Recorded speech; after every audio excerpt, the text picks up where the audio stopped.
This presentation deals with the matter of the charge of interest and its treatment in different cultures. The first culture that is important for the understanding of the ethics or the acceptability of charging interest are the ancient Hebrews. In the Christian Old Testament it is written, "The borrower is the slave of the lender." That's in the book of Proverbs 22:7. And what this means is that the ancient Hebrews saw the charge of interest as a form of weapon of enslavement. Now, the Hebrews recognized that it was considered immoral to lend to their brother Hebrews. And in Exodus 22:25 it says, "If you lend money to my people," that's other Hebrews, "to the poor among you, you are not to act as a creditor to him. You shall not charge him interest." And so what this shows is that in the ancient Hebrew world, the charge of interest was prohibited as sinful as going against the will of God when you were charging interest against other Hebrew people, against other chosen people of God in the Abrahamic tradition. But the prohibition was only extended to loans to fellow Hebrews. This is important because the Hebrews always understood that it was fair, reasonable, to charge interest on loans to non-Hebrews because they were not the people of God, and it was quite reasonable to enslave them as a tidier way of dealing with them as enemies. Another aspect of the economic treatment of banking and lending was debt forgiveness. There was a tradition once every 50 years of what was known as a Jubilee year. In this case, all debts were cancelled, and so this was a tradition which I would imagine debtor Hebrews look forward to, where simply debts were all wound back to zero. This had the practical effect of preventing wealth polarization amongst these ancient peoples, and it fostered a form of economic independence because the tendency for wealth to concentrate in a few hands and leave the rest of the community dependent on those wealth holders tended to be discouraged. The actual practice of the Jubilee year is historically in doubt. However, it stands out as, at least on the rule books, so to speak, that it was an official part of Hebrew tradition. However, regardless of whether the Jubilee year was in fact celebrated, it was certainly well understood that the charge of interest amongst Hebrews was prohibited, and it was to be used as a form of economic exploitation of others, coming from the understanding found in Proverbs. These references, by the way, are only a small number of the citations in the Old Testament that prohibit the practice of charging interest. When we move to Islam, which is also a religious tradition that originated from the children of Abraham, we find that the charge of interest is definitely prohibited. Now, this is actually consistent with Western thought, where we've found that we've not been able to defend the charge of pure interest, that's the risk-free real rate of interest, anywhere in the Western tradition. And we've also found that thinkers like Aristotle have found it to be immoral. And so there's a certain consistency in the Islamic tradition of prohibiting the charge of pure interest. In the Islamic tradition, riba, which is the Islamic term which is normally applied to interest, also includes any instance of taking more than you have a right to, and this can include cases where you overcharge in buying and selling, also places where you take extra use of things that might be loaned to you, for instance, than you actually have a right to. We have the quote, or one of the quotes, from the Quran, where it outlines fairly clearly the prohibition on usury and the way that it is considered in the Islamic tradition to be definitely against the will of God. Contemporary Islamic banking has taken this position into practical application in the provision of Islamic finance, where you can go to an Islamic bank practicing financial arrangements that are in conformity with the Quran, where capital is provided without interest, without riba. What happens is that the bank takes an equity position. That means that the bank provides capital, but it provides it on the basis of a partner, an equity position. And so because they're taking an equity position, they take a profit share or a rent share. This means that if you borrow or accept money from an Islamic bank, say to buy a house, and you have, let's say, 50% deposit, the bank actually owns half of your house, and the payment you make to the bank is the rent on half the house, and you aim over time to buy out the bank's share of the house, and so you're paying down their equity share and all the time paying the rent, which is appropriate for whatever proportion of the house the bank owns. In practice, the Islamic banking system was not affected by the global financial crisis. There are many reasons for this, but they all tend to come down to the way that Islamic finance operates without interest, and so there's no finance risk. All of the returns and risk are all located in the industry where the capital is being applied, whether that's to property or some other business venture. When we look at the borrower's perspective in Islamic finance, we find that it's quite different to borrowers in Western finance. First of all, because the payments are made as a form of rent on either the property or a profit share in the case of lending to a business, there is no finance risk. This means that the percentage of rent or profit which is paid to the bank is a function of how the property is performing or the business is performing, not how the finance markets are going. So there's absolutely no question of having the bank write to you and say that interest rates have gone up and therefore the repayment has gone up. It actually works in the reverse, that because you're intimately associated with either the property or the business, you have a good idea beforehand what share the bank is going to be taking. This means that the risks are limited to those related to the assets, and therefore there is a significantly lower risk for the borrower, because the great problem in the West is where the finance markets move interest rates higher, while the property markets or the business environment reduces the returns for property or business. And so the borrower is stuck in a very unpleasant sandwich where income from the asset which has been bought on borrowed funds is going down while the interest cost is going up. This is what bankrupted many people, both property investors and business borrowers, in the early 90s, and to a certain extent it will be happening in places hardest hit by the GFC today. One of the advantages of Islamic finance is that the finance cost is proportioned to the asset performance, and this means that while the bank will share the upside performance, in other words, if the property market is stronger than you expect, then the bank will charge you more rent and you'll have to pay more, but overall you'll be benefiting still in that upside performance. Also, in the other direction, you are insulated by the bank from the downside risk, and so if the property market crashes or if the business world goes very quiet, the bank takes as much of a loss as you do. From the bank's perspective, it has an incentive to thoroughly assess the venture risk, and this means a very different perspective.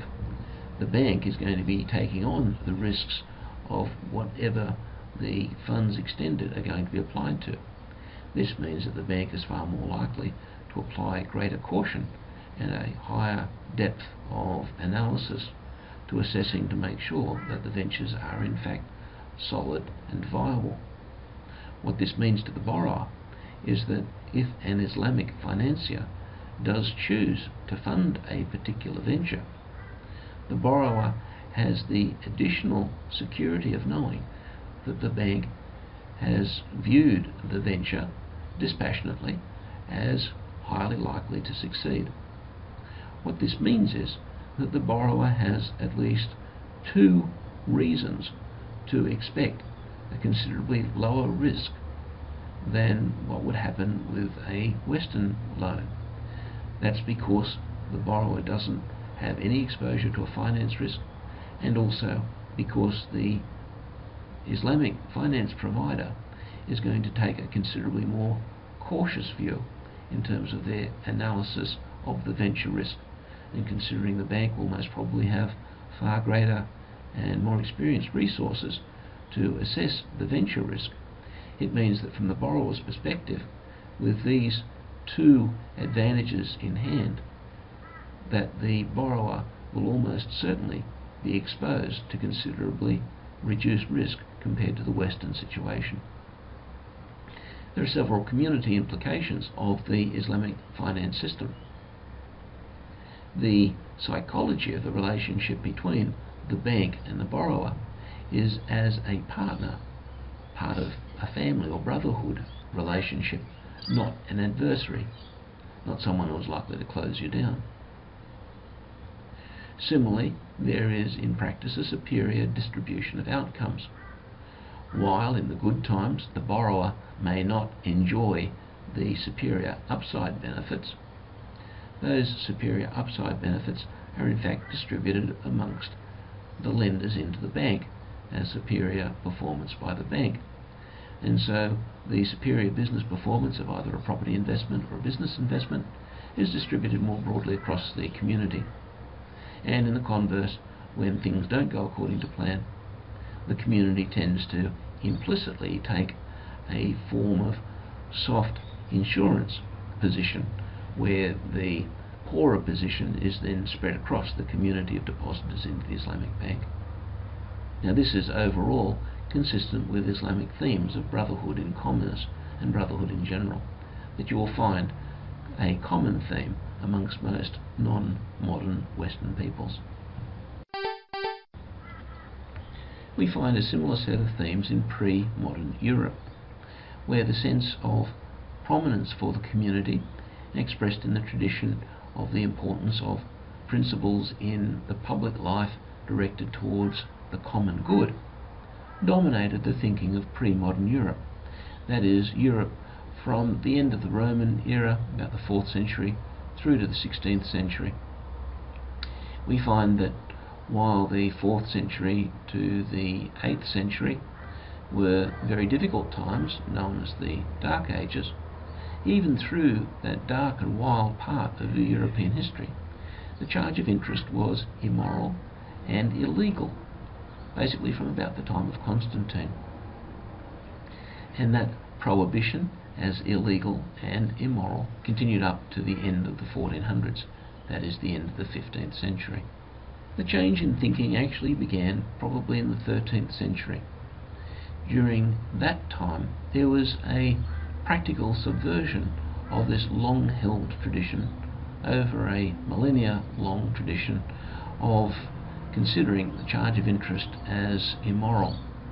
In that time, bankers were setting up technical ways of charging interest, however not recording it in the contracts as interest, getting around the legal restrictions. As that tendency increased and became more commonplace, the public sentiment maintaining the legal status was weakened, and eventually in the 1500s, under the reign of King Henry VIII, there was the permission of a legal rate of interest of 5%. It's significant because this legal rate of interest was the first time in over 1,000 years that interest had been legal anywhere in Europe.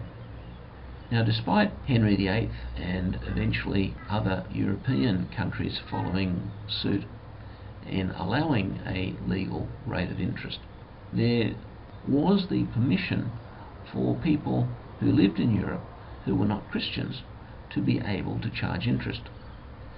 So this provides quite a rich landscape across Europe, because while the Christians in Europe considered it immoral and illegal to charge interest, anyone who was not a Christian in Europe was permitted to act as a banker and lend to the Christian community.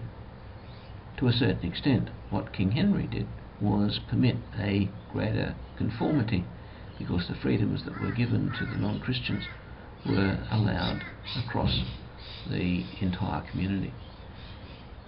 A curiosity of that same era was that it was relatively shortly after interest was permitted in Europe that we have the first of the long waves, the first of the significant recessions or depressions that have tended to occur through Europe about twice a century, about once every 48 or 50 years since then. These include the recent GFC, the 1930s depression, and the depression of the 1890s. Because of this coincidence with regular economic cyclical breakdowns happening that began at the same time as the change in the usury laws, some would say that when riba entered Europe, the periodic economic breakdowns came at the same time, pretty much as an illustration of the shortcomings of a debt-charging economy. When we look in the Asian traditions, we find that the thinking is not quite as crisp as is found amongst the Hebrews, the Muslims, and the pre-modern Europeans. However, there is a tendency in many Asian countries for moneylenders to be considered poorly. This is certainly evident in India and Vietnam, where there are sanctions against the lending of interest, and the perception of moneylenders as being a partially dishonourable occupation, even though it is a highly lucrative one. In Vietnam, there is emphasis on alternate financing methods, especially methods which are organised more around the sense of community sharing and community using money as a way of coming together in solidarity to solve particular needs. One example of this is a system known as the Hui in Vietnam. This is where a group of people get together to work and save, and they in turn take a benefit from the Hui as a form of almost a very micro-scale credit union. While the rules of the Hui are fairly specific, and it's not really a credit union because it doesn't charge interest, it is an example of a relatively small number of people being able to achieve quite remarkable savings outcomes or capitalisation outcomes without the use of interest. Lastly, we'll mention customary peoples. The distinctive thing about indigenous people is that their laws and customs are set by tradition. These usually go back to some sense of spirituality. When we look at the details of them, usually they are circumscribed by traditional life. That is, the customs and laws tend to be conformed to the traditions and the situations that are found in indigenous communities. There's an overall emphasis on the community as a family, and the idea of treating people, regardless of what your relationship is, and this includes commercial relationships, in a sense as part of a family.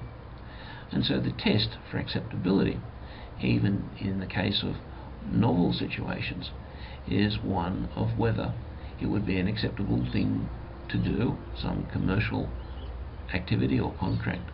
Would it be an acceptable thing to do to a member of one's own family, maybe a brother or a cousin? Because customary people do not use money, or at least don't have developed traditions in the use of money, the only conclusions that can be taken about the acceptability of the charge of interest have to be taken through an implicit application of the overall notions of custom that we find generally applying to indigenous people. What we can conclude fairly evidently is that money lending runs counter to solidarity. In other words, the relationship between a lender and a borrower is not one of mutual support, but a situation where the lender is aiming to take an income while insulating themselves against risk. And so this means that necessarily it doesn't come from a principle of solidarity. What we can see is that solidarity is a core principle in the organisation of customary people's relationships. And so for that reason we can conclude that the charge of interest is inconsistent with the principles that underlie indigenous traditions, even though we don't see explicit prohibitions in the laws and customs of particular indigenous people. In conclusion, what we can see is the examination of non-modern Western people is fairly much unanimous in coming down against the charge of interest. Historically, when interest and indebtedness has been a major issue in communities, such as in ancient Greece around the time of Aristotle, it was also coincident with the overall demise of the culture as an economic strength, and to a certain extent in terms of the sense of community functioning. It may merely have been a coincidence that Greece fell to the Romans relatively shortly after Aristotle was complaining about the charge of interest, especially in the light of the moneylenders who had largely caused the average Greek farmer to be largely in debt.